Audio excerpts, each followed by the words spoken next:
malam ini topik yang akan kita bahas bersama-sama adalah mengenai neraka. Ini bagian dari controversial issue yang sudah kita bahas bersama-sama.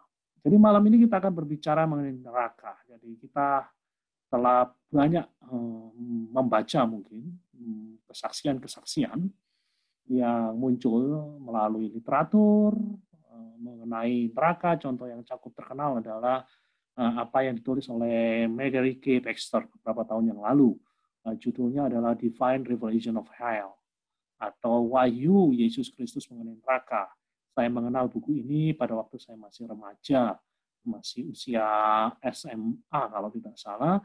Jadi waktu itu masih dalam bentuk stensilan. Jadi bukan dalam bentuk buku, tapi belakangan sudah diterbitkan dalam bentuk buku. Dan kita ingin lebih jauh lagi memahami apakah yang disampaikan oleh Mary Catherine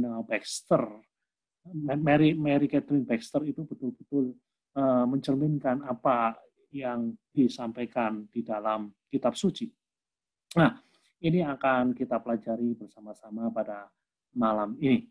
Nah, sebelum kita maju lebih jauh, saya ingin mengutip perkataan dari C.S. Lewis. C.S. Lewis mengatakan bahwa neraka adalah salah satu doktrin di dalam Alkitab yang kalau boleh, ia ingin hapuskan dalam teologi Kristen.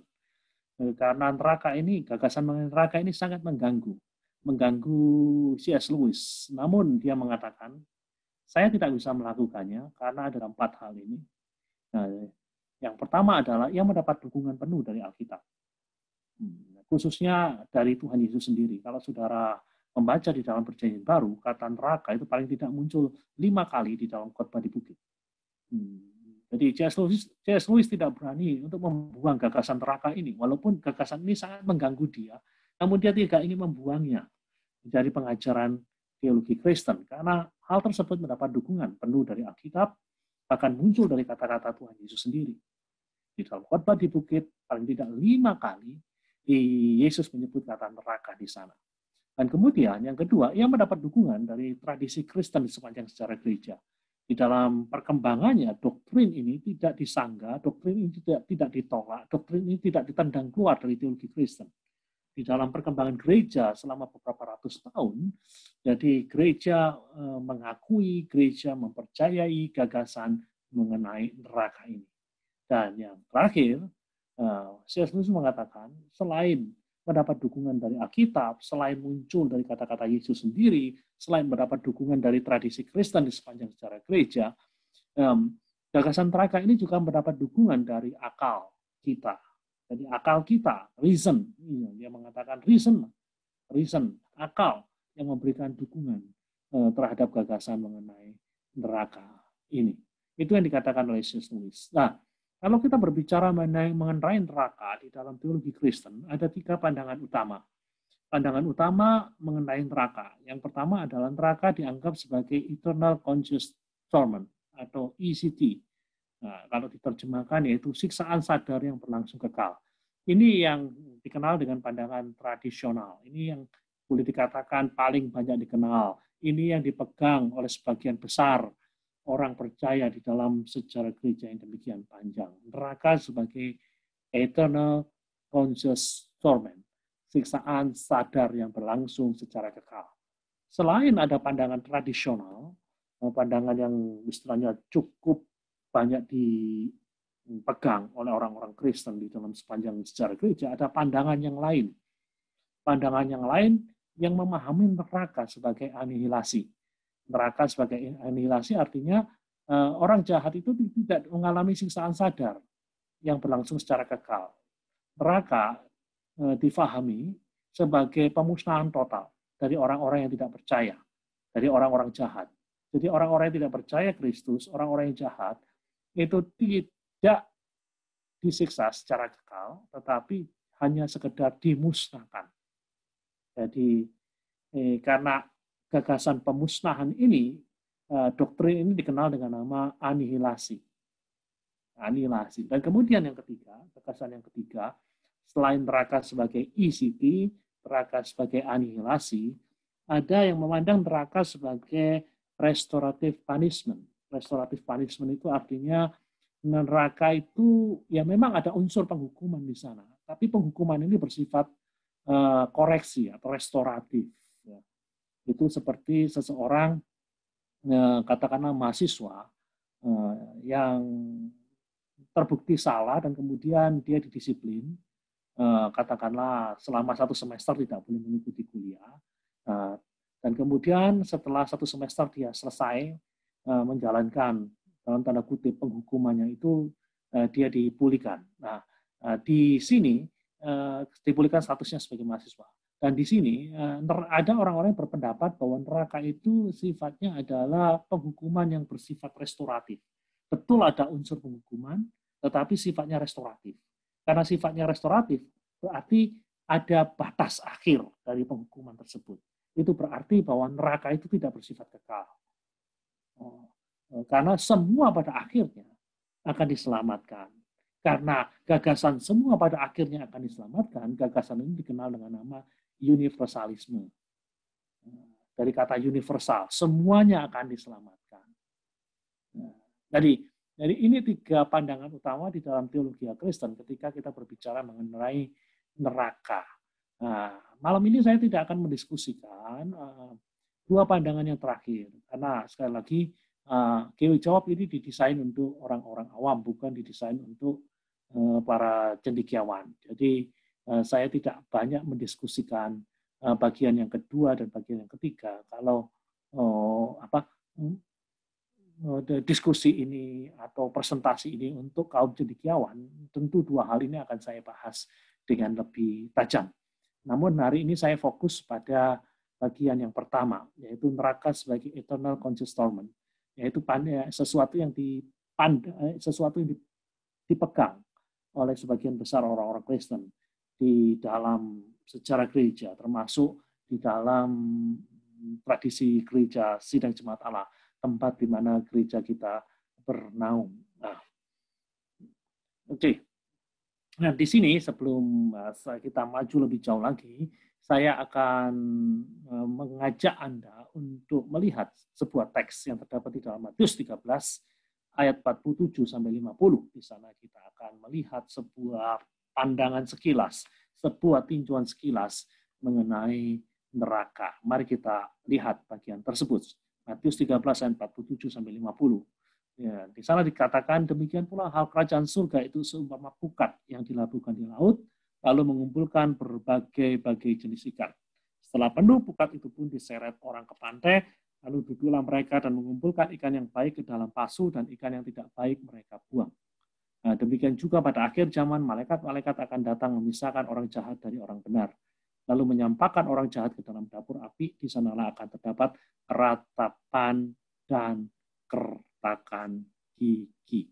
Nah, Bapak Ibu serta saudara-saudara sekalian, di dalam bagian ini Yesus menggunakan perumpamaan menjala ikan untuk menggambarkan apa yang akan terjadi pada kesudahan zaman atau pada akhir zaman. Apa yang akan terjadi pada kesudahan zaman? Pada kesudahan zaman yang akan terjadi adalah bahwa akan ada pengadilan terakhir. Bahwa manusia akan dipisahkan di dalam 2 kelompok.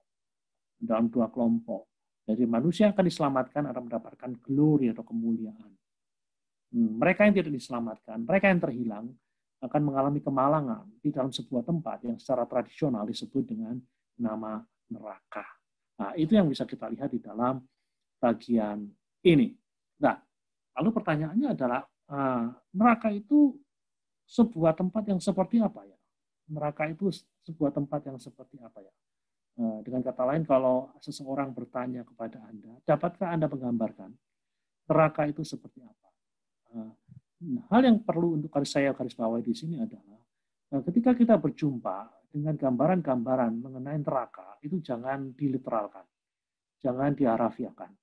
Jadi neraka itu ditampilkan di dalam kitab suci dalam berbagai gambaran, seperti yang saya sempat singgung beberapa waktu yang lalu di dalam GW Jawab.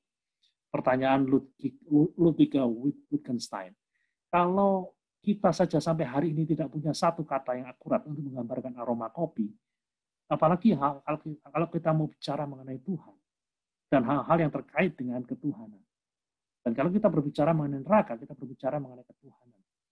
Dan neraka adalah suatu kebenaran yang begitu luar biasa, begitu dalam, sama seperti halnya surga, sama seperti halnya langit dan bumi yang baru yang tidak bisa diungkapkan, yang tidak bisa diekspresikan dengan satu kata. Itulah sebabnya di dalam Alkitab kita mendapat beberapa gambaran mengenai neraka, dan di sana kita mau belajar. Jadi sekali lagi jangan harafiakan. Sekali Anda mengharafiakan, Anda akan berhadapan dengan kesulitan. Seperti yang kerap saya gunakan sebuah ilustrasi, ada seorang murid sekolah minggu mendengar gurunya sedang menggambarkan neraka sebagai api yang menyala-nyala, api yang berkobar-kobar. Dan kemudian anak tersebut bertanya, tante, apa memang betul ada api di neraka? Bukankah di dalam kitab suci neraka juga digambarkan sebagai kegelapan? Kegelapan yang sangat gelap. Bagaimana mungkin ada kegelapan jika ada api? Nah, disinilah kita berhadapan dengan kesulitan kalau kita mengharafiakan neraka. Nah, jadi disinilah kita perlu untuk memahami bahwa apa yang kita lihat di dalam kitab suci adalah sebuah metafor, adalah sebuah image, adalah sebuah gambaran. Dan kita ingin menangkap apa yang disampaikan oleh gambaran-gambaran tersebut. Sekali kita mengharafiakan, kita akan berhadapan dengan kesulitan. Yang tadi saya lukiskan dengan gambaran seorang anak sekolah minggu yang mengatakan, bagaimana mungkin ada api di neraka?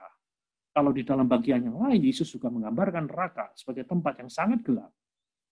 Nah, itu yang perlu untuk kita pahami. Jadi, sekali lagi, ketika kita belajar mengenai neraka, yang kita hadapi di dalam kitab suci adalah image, sebuah gambaran. Dan gambaran-gambaran itu menyampaikan sesuatu. Dan kita diharapkan bisa menangkap apa yang hendak disampaikan melalui gambaran-gambaran tersebut.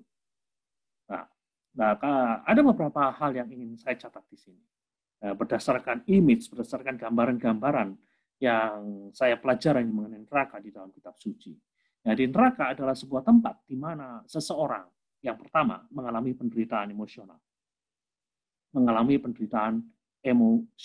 Nah, yang pertama, penderitaan emosional itu dalam kesan seperti apa? Kesan seperti apa? Yang jelas adalah dia merasa dirinya tidak berguna, useless. Dia merasa dirinya terbuang.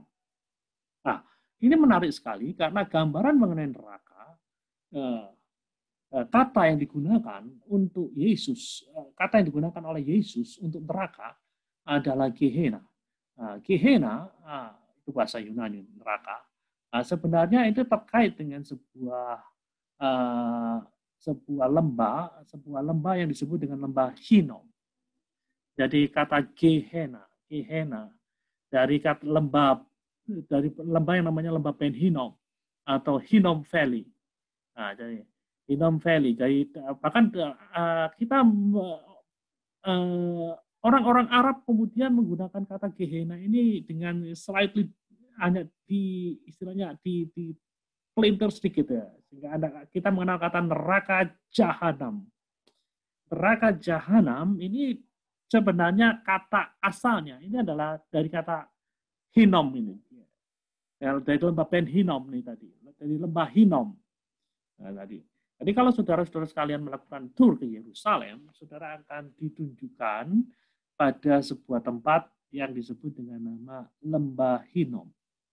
Lembah Hinnom pada abad pertama, pada saat Yesus hidup, jadi tempat itu adalah tempat pembuangan sampah.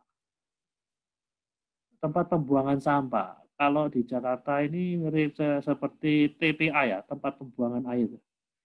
Di Jakarta, kalau nggak salah di Jakarta itu TPA-nya ada di Bekasi sana.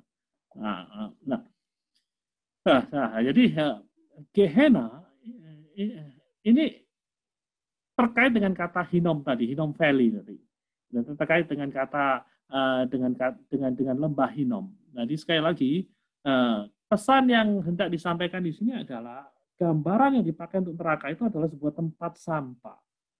Kalau kita berbicara mengenai tempat sampah, itu sesuatu tempat yang tidak berguna, suatu tempat yang useless, yang the wasted, sesuatu yang tidak berguna dibuang di sana.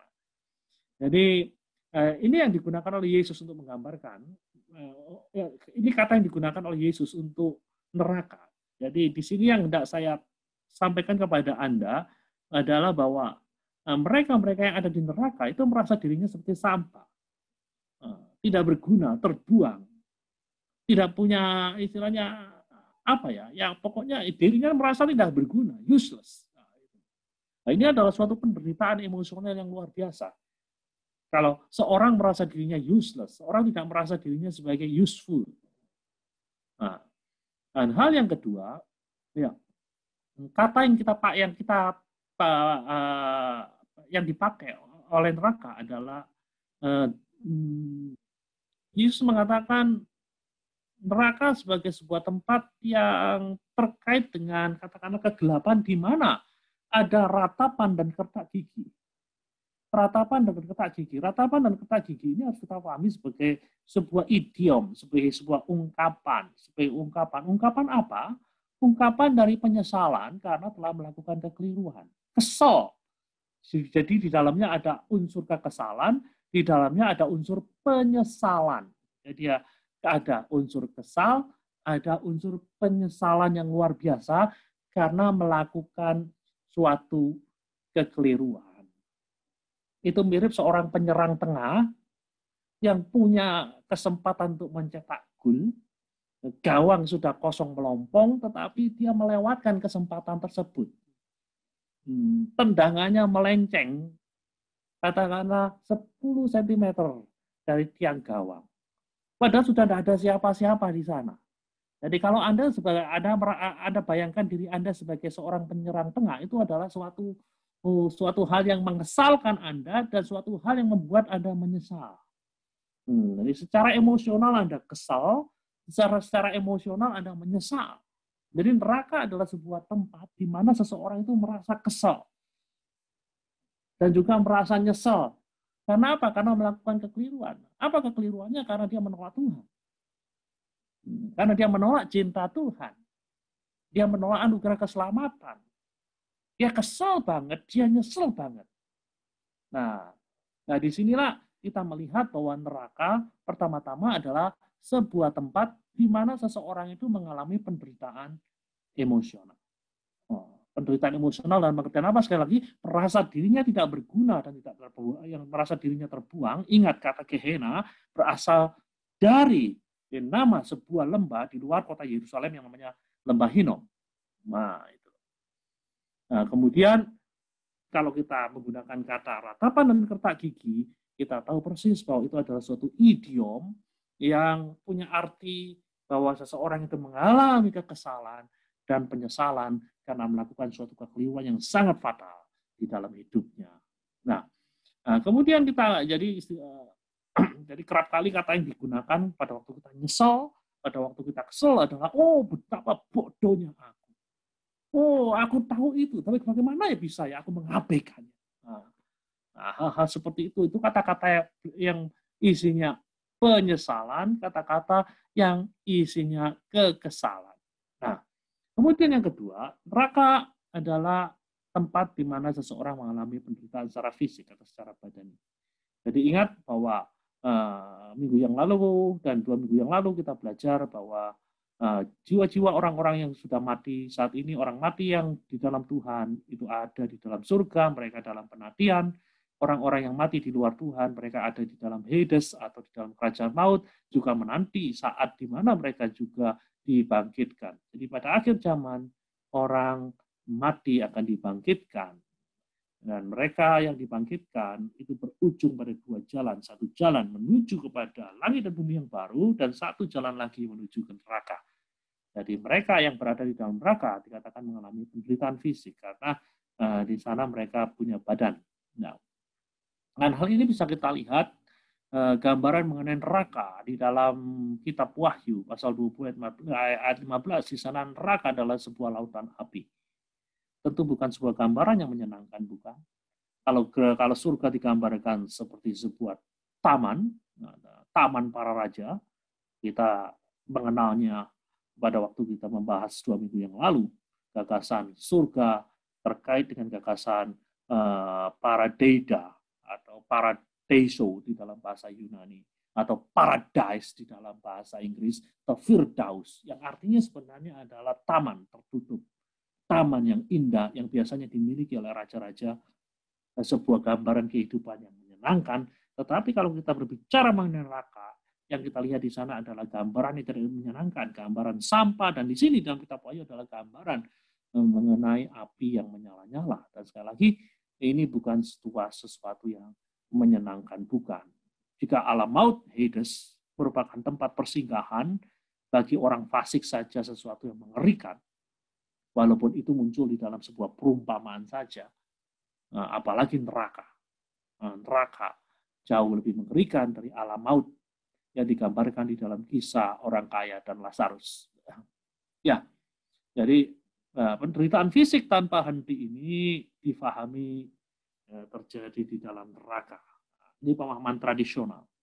Jadi kalau saudara merasakan keseliu aja sakit luar biasa, neraka mungkin sakitnya berlipat-lipat daripada itu.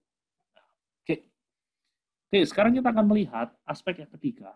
Selain mengalami penderitaan emosional, selain mengalami penderitaan fisik, jadi orang yang ada di dalam neraka juga mengalami penderitaan secara relasional. Penderitaan secara relasional. Tidak ada yang namanya party atau pesta yang penuh sukaria di dalam neraka sebagaimana yang kita dengar dalam gurauan orang-orang. Kerap kali orang-orang berkata, daripada ke neraka, daripada ke surga, aku maunya ke neraka. Di neraka saya bisa bertemu dengan artis-artis yang luar biasa. Di sana akan ada party. Ya, itu adalah gurauan yang tanpa dasar, gurauan yang ngawur. Ya, nah, saudara-saudara sekalian, saya ingin mengatakan kepada Anda, neraka itu menjadi tempat dari orang-orang yang secara fisik dan emosional hancur lebur. Jadi emosinya hancur lebur, fisiknya hancur lebur, tidak ada interest maupun energi untuk membangun relasi atau komunitas, untuk mikirin diri sendiri aja sudah terlalu berat, apalagi mikirin orang lain atau mikirin komunitas. Tidak ada yang namanya party di dalam neraka.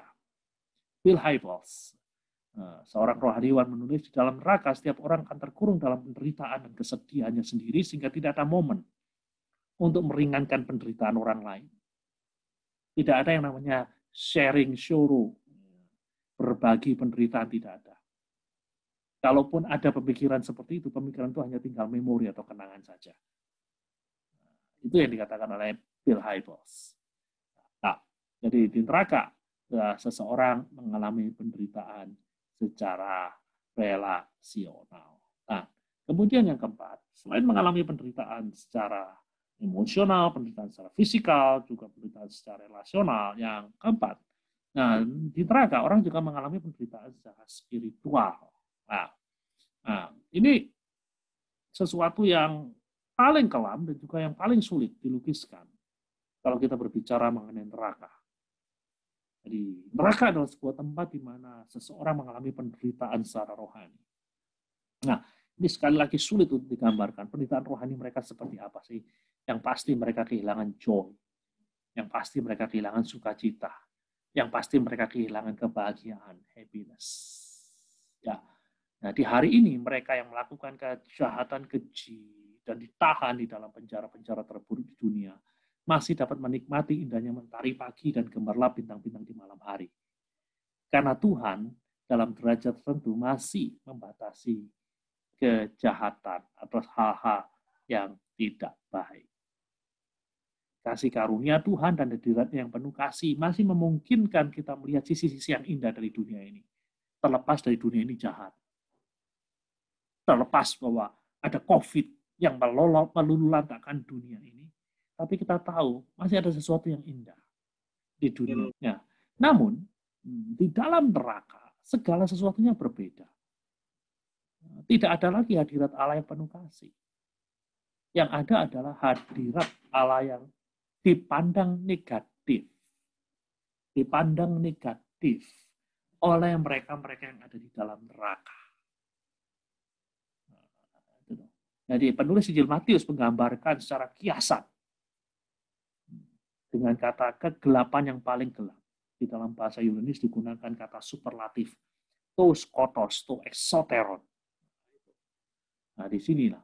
Jadi sekali lagi neraka adalah sebuah tempat di mana seseorang mengalami penderitaan rohani. Dan penderitaan rohani yang terdalam ini, mungkin di dunia ini yang pernah mengalaminya hanya satu orang sampai hari ini, itu Yesus Kristus di atas kayu salib.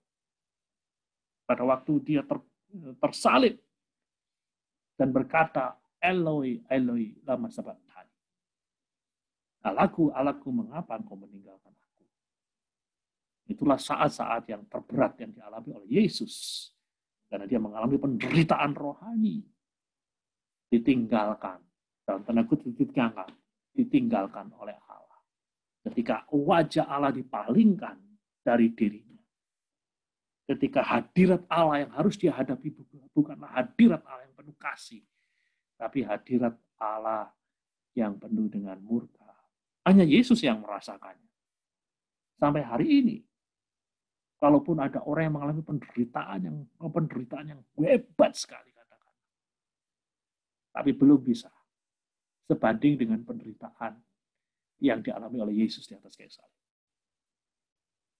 Hanya Yesus yang telah mengalaminya.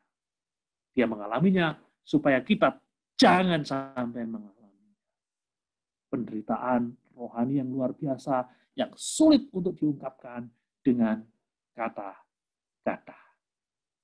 Nah, itu 4 hal yang kita pelajari mengenai neraka. Lalu pertanyaannya, tempat yang mengerikan, neraka yang mengerikan ini disediakan bagi siapa? Nah, kita akan melihat tadi di dalam Lukas 13 ayat 8, ayat 48, 49, 50 dikatakan, setelah penumpukan itu pun diseret orang ke pantai, lalu duduklah mereka dan mengumpulkan ikan yang baik ke dalam pasu dan ikan yang tidak baik mereka buang. Perhatikan, ikan yang tidak baik mereka buang. Di sini yang di garis bawahnya adalah ikan yang tidak baik. Nah, ikan yang tidak baik itu kemudian ditafsirkan, diperjelas.